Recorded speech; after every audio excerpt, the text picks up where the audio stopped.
Welcome to Trauma and Transcendence, where healing meets awakening. I'm Amanda M. Dodd, your guide on this transformative journey. Thank you for joining me on this episode. Let's transcend together. Hello, soulful seekers. How are you doing?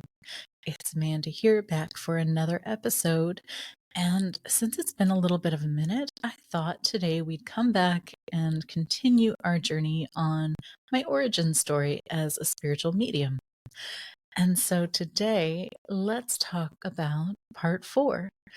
Currently, I have no idea how many parts this is going to take, so I appreciate your patience and bearing with me as I kind of reflect on the different phases of my life and how they have created me as I am. And also, I think you're going to find parts of yourself as you hear elements of my story too. So, in the last part of this series, where I had left off was that Tom and I had found an apartment. We had lived there a little bit, and then we figured out that it was supremely haunted. And I think last time I told you that it had been going well for about a month. Yeah, when I really think about it, it seemed like it took no time at all for me to begin having experiences and kind of noting subtle things. I want to say the first thing I became aware of is that, so first of all, this was a tiny apartment. It was a 1-bedroom, teeny tiny. If you were in the kitchen, you needed to change your mind, you practically had to leave the room and come back. The kitchen was really kind of more of a hallway, and so as you walked in, there'd be the living room on the right, and then towards the left, you would go through the kitchen, and if you went all the way back straight, you'd go into the tiny bathroom, and then on the right of that was the bedroom. And that was essentially all there was to that apartment. The apartment was on, I guess it was the first floor, even though there was like a stairway up. There was a basement level, and then there were several floors above. And then right on the ground level was actually a movie store. So now, when I chose the apartment, it was more a relief from having found something in the middle of the semester with the help of my own mummy. And I was less concerned about that place's history or energies. By that point, I knew it had some abilities, it had some validation, but I also wasn't trying to step fully into it either. After everything that had happened with my spiritual quest for Wicca and the Kundalini awakening that had transpired, I, at that point, was just trying to live a normal life and just be content being a muggle, and that would have suited me fine at that point. So I didn't really look into anything and consider that when we lived there. And there would be moments when we would be in the living room and you could feel the hair on your neck kind of go up because there was something, it felt like staring at us from, say, like the kitchen, which was just a few feet away, but the intensity. And so I don't know if you've ever noticed, but we have that little bit of extrasensory perception as people of when someone is staring at you. And if they're staring at you long enough with a certain intensity, at some point you're going to feel it and you're going to turn around and look. And so that was kind of what was happening. And so I would often feel this territorial, a little bit of like an oppressive type feeling. And it could be really uncomfortable at some points. And for whatever reason, I didn't really discuss it or mention it to Tom. And I don't know if that was just continued, kind of conditioning from childhood of, oh, I don't talk about these experiences because the people that I love might not love me if they know that I'm different in that way, or they might not agree, or I might upset someone. But I didn't really delve into it until it became really unavoidable for me. And so when I say unavoidable, I mean, really, I couldn't ignore it. It just was impossible. And so the first few things that started happening was the dreams. I started having really intense dreams, and whether it was later in the afternoon and I'd just fallen asleep for a nap, or whether we had gone to bed and it had been a couple of hours, and then all of a sudden I would be waking up in a panic. And so how it would start was often I would wake up around 1 or 3 a.m. and I could feel like my skin just getting super warm, as though it was just so hot in there, and it felt stuffy, like I couldn't breathe. But the thing that woke me was always this huge sense of panic, and then hearing smoke detectors going off. Like, I could literally hear it as though it was just outside, and it felt like the whole building was on fire. I don't recall smelling it, but I do recall feeling like I couldn't get enough breath. Like, no matter how much I would breathe in, that it wouldn't really arrive in the same way. But the biggest one was the anxiety of, oh my God, we're not supposed to have pets in this apartment building. How am I going to get the ferrets out? I have to get Tom out. We have to get out of the building. The building's on fire. And I would literally wake up and have all of this happening. So if we break it down, there were times when it did actually look smoky to me. So that was my clairvoyance. The sounds was the clairaudience. I don't recall having clairgustance at that moment. I don't remember tasting it, but I did have that empathy, overdrive anxiety happening, which I think was my clairsentience kicking off.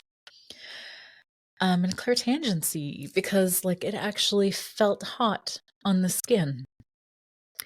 And of course, this would irritate the living hell out of Tom.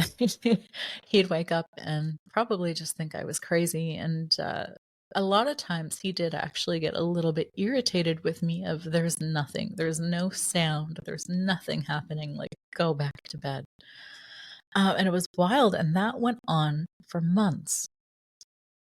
Until one day, there actually was a fire in the building. Some of the other college students were messing around, and someone began to burn a mattress, which did actually set off all of the alarms in the building. And so one day I did actually have to pack my ferrets in a bag and avoid the landlords as they were called by the fire department. And that was just starting to get very, very stressful. And that feeling of being watched in the apartment was starting to really kind of wear us down. It definitely started to affect me on like a very mental, emotional level, to the point where I think I started withdrawing from my interests. I started withdrawing from school. Actually, I've never finished CJAP because I just couldn't keep up with it. And for whatever reason, and I'd never thought about this before, I think it might have been the apartment the whole time, and I'm just kind of putting that together now. Um, but I loved CJAP. I loved college. I loved learning. And then we moved to that apartment. And within a semester and a half, I ended up quitting CJAP. I just couldn't take the stress of it. I was feeling sick. I was feeling anxious all the time, depression. I wasn't doing good with some of the classes. Granted, I always did good with the psychology and the sociology classes. I did good with a lot of those classes, but when it came to the math, the statistics class, and then also quantitative methods, oh God, I wasn't cut out for it. And so I began to really feel the pressure of that. And then not long after, we decided we were going to get engaged and get married and all of those things.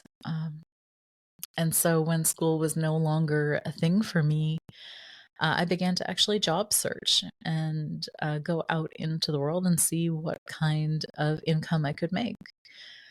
And so that's where we were, watching, just living life, doing the best we could. Tom was still going to college. He was pretty good about getting to classes and things like that. And I kind of just felt so drained and tired and depressed that I just began to drop off. And there was no real intervention for me. So I really didn't put together that I think it might have been the place. I do remember another couple of incidents. There was a time when, this was early on in the apartment, and one of the best things about that apartment was it was close to everything. It was like right downtown in Lennoxville, Quebec, Sherbrooke, Quebec. And the college I went to actually was just down the road. And so it was in a good spot. And I remember one morning, Tom wanted to go out and get some coffee and bagels or breakfast or something. And I said, yeah, okay, sure, I'll see you later. And I'm going to have a bath. And I was in the bath and I was shaving my legs. And all of a sudden, I felt kind of a chill creep over my skin. And then I heard this voice, and I can still hear it just like it's outside this left ear. It was the sound of I don't think she was even an adult. It sounded like a young, either a teenager or a child. And as I was shaving, I hear this creepy "that's how I killed myself" kind of phrase. And in that moment, I took a deep breath and I immediately thought, I don't want to see you. And I closed my eyes. It's like, I don't care what happened. I do not want to see you. Do not make yourself visible to me. I'm not interested. Uh, because I knew that I wasn't ready to see anything gruesome, and of course that can be a myth when it comes to mediumship, and that's a common myth. And a lot of my students, when I begin to train them, say, I don't want to see scary things. And it's like, okay, well, the good news is you don't have to. you can you can do this work and not see any gruesome impressions like that. Now, of course, there are a lot of veins within mediumship, so it depends on what you'd like to do with it. If you want to be someone who works like forensic type cases and helps cold cases, then you're going to need to see as much as possible. But for the majority of us who are just giving comfort and messages from loved ones in spirit who have passed, we don't have to see all of the sadness, the gruel of it all. You can really have an intention and say, nope, not for me. And so that was what I did in that moment. And for whatever reason, it felt like she just kind of dissipated. She left. And I felt a little skittish and uncomfortable. I finished up in the bath and then I got the heck out of there. And then with a few minutes later, Tom came back. And so I was then feasibly distracted. And I did kind of mention it to him in passing, and he just kind of gave me a look like, okay, weird. And then we moved on about our day. What I learned in that moment, though, was even though I was clairaudient and I had heard her, that the minute I said, I do not want to see you, that was a boundary. And that boundary wasn't just for spirit, that boundary was for me as well. And when we make a boundary like that with spirit, then the beautiful thing is that we are letting our physiology, we are letting our subconscious mind know that at that point I did not want my clairvoyance active. And a lot of young budding mediums do that early on in childhood. And when they have something out that they're aware of in that witching hour between 11 and 3 a.m., when things just seem to slow down in the world, and so we're a little more aware of the supernatural things kicking off and happening. Now, what does a child do? They hide under their blankets. They close their eyes, all of those things. And so a lot of us do actually shut down our clairvoyance in those times. Here's the beautiful part. It's not hard to reactivate. It's intention. And it is perhaps possible that a client may need to come in at that point and have a hypnotherapy session to get past that block or find out what is blocking their abilities. It could be just a memory that happened in childhood. It could be something that was a little more confusing or unclear.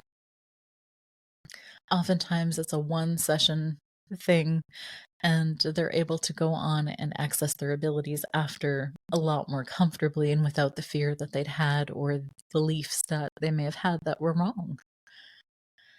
So I wonder if you've had moments growing up in childhood, in your teenage years, maybe in your college years like me later, where you had done similar, had said that out loud, creating that intention for your subconscious mind, or perhaps having an experience that created a belief that made you feel as though it wasn't safe to practice or you didn't want to use your abilities.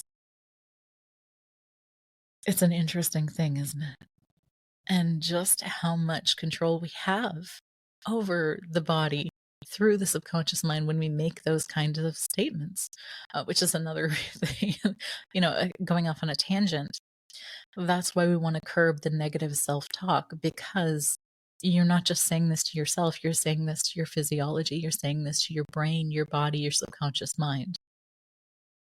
And those parts of you will take action. They will follow your command, right? So it's always so important the way that we speak to ourselves for that reason, because we are creating affirmations for ourselves. It is a statement, and then we're going to manifest it probably. And whether that's good or self fulfilling prophecy, that part's up to us. So, a bit of mindfulness around that for you today. And so, with the apartment, there were other things as well. I can remember times where Tom and I would be in bed and talking, and all of a sudden I would see a face kind of emerge out of the closet. And I could still see it to this day. Like it was a gentleman with brown hair, a little bit curly, a little short. And then he had brown eyes and kind of a prominent nose. And it almost just felt like he was passing through part of the building, coming through the closet door. And all I saw was the face. And so there were moments where I would just be like incredibly startled. When you're in the middle of doing something, you're focused on something, that logical mind is busy. All of a sudden you see something out of nowhere and you're like, what the heck? What is going on here? And for whatever reason, that one spirit, I didn't necessarily feel good about him, but I also didn't get a sense that he was there for harm. It felt like a weird form of like voyeurism, like he was just peeking in. It almost felt like when he was in the closet like that, coming out of it, as though he was in a different room that was no longer there. Like it felt odd. It felt like things were in the wrong place kind of deal. Um, but I didn't get a sense of him being mischievous or harmful in any way. In fact, we kept the ferret cage in the closet, and they were always fine. Oh, here's a fun one, though. When we did move in, I want to say it was within a week of moving.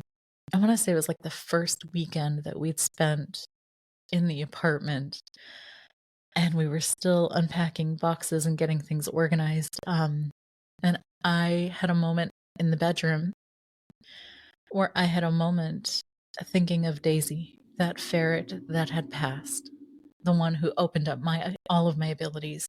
And I saw her in the bedroom, like just like a silhouette, like a shadowy silhouette of her. And I had a kind of clear empathy moment of knowing that she's there and that we could have that moment of connection. And I didn't say anything. I was quietly just unpacking and observing. And the funniest thing happened was I said nothing. Within a moment or two, Tom said, "Did you let the ferrets out?" I said, "No, that's Daisy." He had saw her. And then again, so that was another moment where he validated my clairvoyance and my clairsentience without knowing, and wasn't aware of his clairvoyance. How funny. And mainly it was just she was wanting us to know of, hey, you're in a new place. I see that you're here. I'm with you. And that was so heartwarming to know that she was, and I could still feel her as though she was still close at times. And so there were lots of little moments like that. Um, and then there were other moments where just wild things happened in that apartment. And it wasn't until after we moved that we'd actually learned that apartment was, in fact, the place of a previous fire. That before the video shop was there was actually a fire in the building. So it did get validated. And my only regret was at that point, I didn't do a little bit of research or investigating. Because that was a huge validation for my ability, and the dreams that would annoy the life out of my fiance were actually phenomenon happening to me that I was unaware of. And that's something I want to bring to mind is so often mediums, psychics, when we are growing up and going through life, a huge portion of it is unconscious. And so something I often say and is I teach my students, I was an unconscious medium. I had no idea what was happening or going on or what abilities were happening when or what I was picking up on or the accuracy of it. And that is a lot of us. So I didn't really begin to actively work on my mediumship until very, very late 20s was when I actually started, and will eventually get there, but not quite yet. So, looking back at your life, do you have moments like this where you were picking up, sensing phenomenon, having things happen with no explanation, possibly even irritating the people that you loved, having them be confused, or maybe even have them validate things that you were experiencing without saying? Take a moment and reflect, and I think you'll find that you probably do. Because again, this stuff isn't superhuman. We all have it in some degree or another, and I feel like, oh, this is appropriate. I was going to say, I feel like there is a psychic spectrum, from intuitive, empath, psychic, medium, and it just is a large kind of words are hard today. I don't know why. It's been a little bit. But just a large kind of spectrum, and that we can all fall within certain places within it. And then also, as we work on things and become conscious of it, that it can be moved, it can be grown, it can be enhanced. And I thought that's appropriate because next week, actually on Wednesday, I'm going to be going on. Is that Wednesday? No, that's got to be the following Wednesday. No, that is already next week. Okay. Next week, I will actually be a guest on a podcast called Psychic Spectrum. It's wild how these little synchronicities still pop up in my life daily. I swear I didn't plan that. It's just a funny little synchronicity. But that's how I feel about that. I feel like there is a spectrum and we can move ourselves on it and within it. And I feel like that first part is definitely we're unconscious. We're unconscious, we're unaware, we haven't yet made conscious of, oh, I'm clairvoyant or oh, I'm clairsentient. Hopefully, this is landing for you in a way that you're beginning to pinpoint places within your life as well. Hello. As you can see, I was disrupted. And I was disrupted so much that actually 40 minutes of last episode did not make it because the internet went out. And I had a very human moment and said, you know what? For today, I am done. But coming back in today, what I did notice was there were the original 25 some odd minutes of that recording that were recorded and saved. And so I do have that as you've been listening to. And so I'm just going to pick it up right here and continue on going. And what it was saying was how appropriate that I was saying that I feel like psychic abilities are on a spectrum because I am going to be on a show called Psychic Spectrum. That was originally set to be on May 1st, and fortunate for you and fortunate for me, it's actually been moved to next Wednesday. And I want to say that is going to be May 8th. And so you can actually tune in, come with any questions that you have. I'm going to be talking about my experiences with developing my abilities, some of my tips and tricks, some of my hacks. At some point, I will take us into a meditation so you can have a bit of an opening experience for yourself as well. But if you come live, you'll get to meet Skip and Sharon. They are a psychic couple. They are so sweet. Both of them are in their 70s, and they're the only psychic couple that I've ever heard of. But they do this regularly, this show that they call Psychic Spectrum. So I hope you join us for that. I'm looking forward to that, and that you bring your questions so that you can come and learn some things. All right, last time I was talking about the very, very haunted apartment. And things did begin to kind of escalate in a weird way. So not only did I end up dropping out of CJEP and not finding my footing there, it was a weird, I feel like in some ways that needed to happen anyway. Because if you'd asked me who I wanted to be when I grew up, I would either give you two answers. I would say I wanted to be an attorney or an advocate like Ally McBeal, or I wanted to be a psychiatrist, but non-prescribing, maybe like a life strategist like Dr. Phil or something. And I think those were the perfect words to have said and to have chosen for that time, because life coach wasn't a known, not yet popularized or really circulated term. And then also, I never even considered hypnotherapist and the ways that I can advocate and intervene and negotiate better conditions for my clients. And so I did eventually end up exactly where I needed to be. Could it have been more graceful? Probably. I could have probably finished CJEP, finished the program, gotten my Bachelor of Science in Quebec. I probably would have had a little more self-esteem if I'd had, and maybe the apartment did play a role in that way. I will never know. What I do know is I am exactly where and who I am supposed to be, and I'm still evolving, and it's been a wonderful journey. And I think you'll find that for yourself too. Have you ever asked yourself those questions of who did you want to be when you grew up? What terms did you use? How did you identify that for yourself?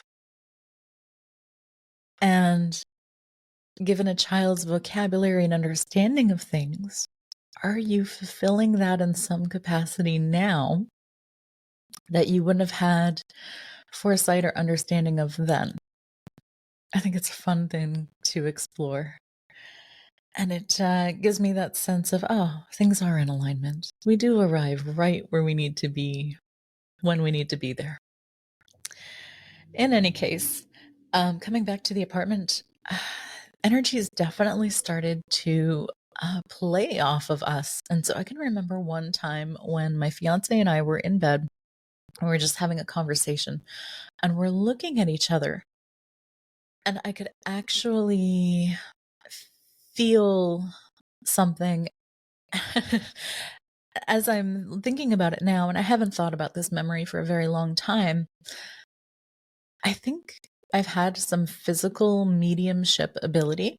And again, like I was explaining in the earlier part of this episode of being an unconscious medium and how many of us are unconscious to our abilities and to the extent of them, the edges of what that means and what that's like to live with, until we reflect back or until we have a teacher that shows us these things and puts a label on it.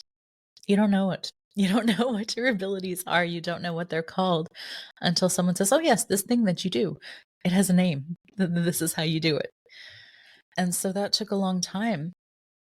I also spent a good chunk of that time trying to suppress those abilities. I tried not to delve too into them too deeply, and it was more accidental, sporadic, unplanned, and spontaneous when it happened. And so, in this instance, where we were having a conversation and we're looking at each other, I literally saw his face change in front of my eyes, and I felt something for me too. I felt like we both were almost being hijacked spiritually for a moment, not in a means of harmfulness or anything like that, but very prankster type energy.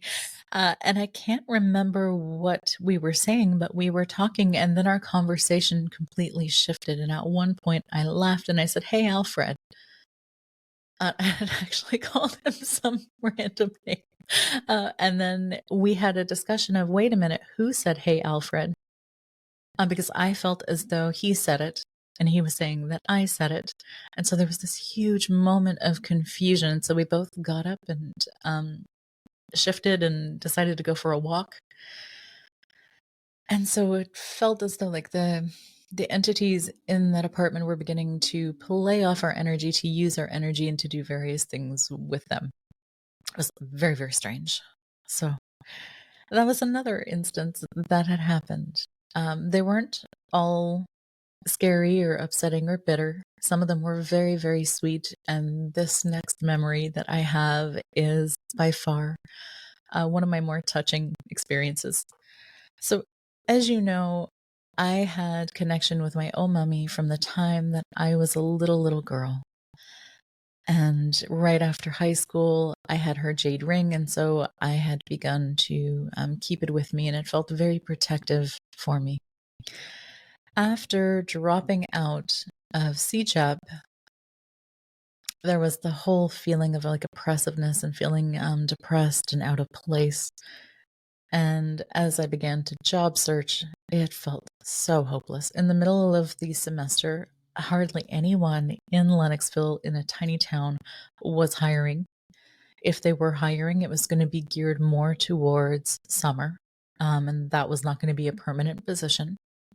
And I was printing off resumes and, walking door to door, handing these things out, and I just couldn't seem to land anything. I avoided certain things, like I didn't do restaurant because I had no experience with being a server or anything like that. So I kind of stayed out of those realms. But everything and anything else I had applied, and I was feeling super defeated at that moment. And just like the way that we got the apartment, when I asked Mummy for a bit of help, I was starting to feel that defeat.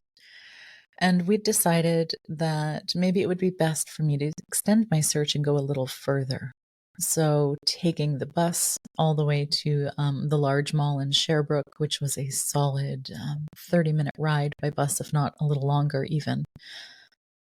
And we didn't drive then. I didn't drive. We didn't have a car, any of those things.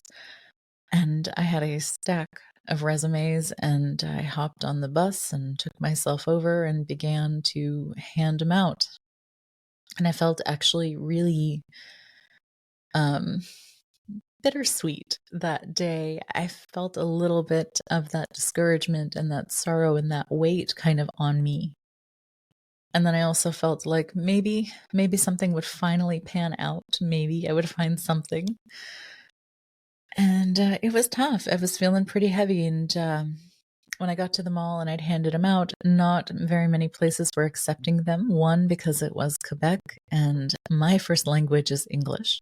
I'm very much second language French. And when you're working in customer service and with the public in Quebec, that very much matters. And so there were a lot of places that when they heard me speak, they weren't even interested in taking my resume at the mall. And oh my God, I spent the whole day and I can remember that bus ride home, how heavy and defeated I had felt, just really uncomfortable, very, very much so. But I had even gone back a couple of days after that with Tom, even so that I, wasn't alone. And it was just really rough. And then finally, a call did come, and I remember that I needed to go for the interview, and I can't recall if I had asked for help before the call came or after the call came. I think the call may have come for an interview, and then I was on the bus, and it was the first interview that I was actually going to complete. And I think that was the moment when I asked old mommy for help and said, nothing else is working. I really need this to pan out. Please help me. And I was sitting in the bus. I remember that much. And I remember again, there was that gust of lilac smelling air that came through. And when you're sitting in a bus, there's like nowhere for that air to come through. And that was very much a me experience. And I did. I went and got the interview and I got the job, and that worked out. It was hard to know if it was going to be a good fit or not. It was a little different from everything I had done before that. So that was interesting. As it came to the day of actually going in for the first day of work, I was apprehensive. I was nervous. I did my best to dress nicely and to show up the best I could. And I remember feeling a bit of, I don't know if it was anxiety. It almost felt like a longing type feeling. And so when I caught the bus that morning, it was very early. It was very dark. The bus was empty. I got in and I sat down next to a window and I kind of slumped down, and I was feeling so lonely, this kind of feeling of forlorn. I knew I needed to have this job. I needed to do my best. And yet I also felt really uncomfortable going out into the world in that way. And not only that, I felt discomfort with being out of the apartment. Like it was starting to feel bad to leave the apartment. And I don't think I discussed that with anybody either. I don't even know that I fully acknowledged it to myself, but that was kind of the feeling I'd had. And I was just looking out the window, kind of daydreaming, and about 3 stops down, the bus stops. And I'll never forget this moment. The doors open. In comes that whoosh of lilac smell again. Sting comes on the radio with that song, I'll Be Watching You. Every breath you take, every move you make, I'll be watching you. This lady, I can't even. So my own mommy was Yugoslavian, and the things that were used to describe her were that she was a large, heavy-set woman, gray hair, rounder Yugoslavian face, very thick bottle cap glasses. And often she, like many people in that culture, would wear a babushka, like a handkerchief over the head. Um, this lady gets on the bus, and I can't make this up. If ever there was to be a physical form any closer, I don't think it could have happened. This lady was not only the spitting image, the kicker was she waddles onto the bus, and where does she sit? Like a heavy sack of potatoes. She sits in the seat right next to me while the whole bus is empty. It is just wild to me. To this day, I still don't know if she was real. I mean, the bus stopped. I saw the bus driver take her money, and that very much happened, but it was it felt like a weird divine intervention.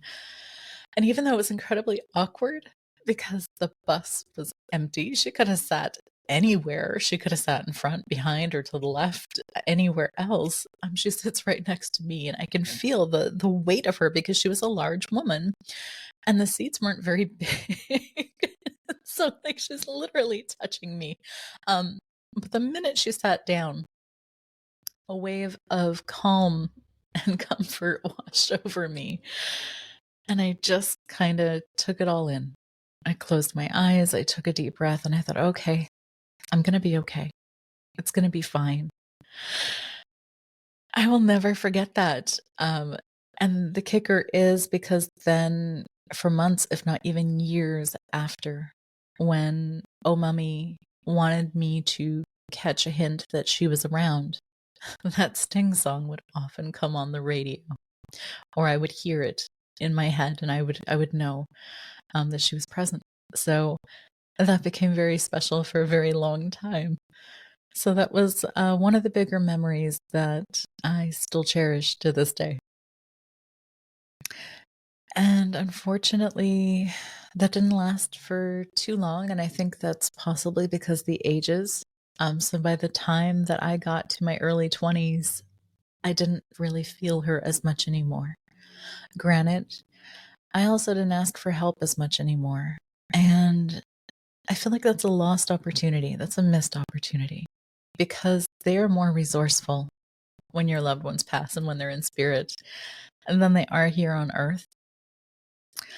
And if we don't invite them into our lives, we don't invite them to intervene on our behalf or to help us line up wonderful opportunities, they will place their energy elsewhere where they feel more needed.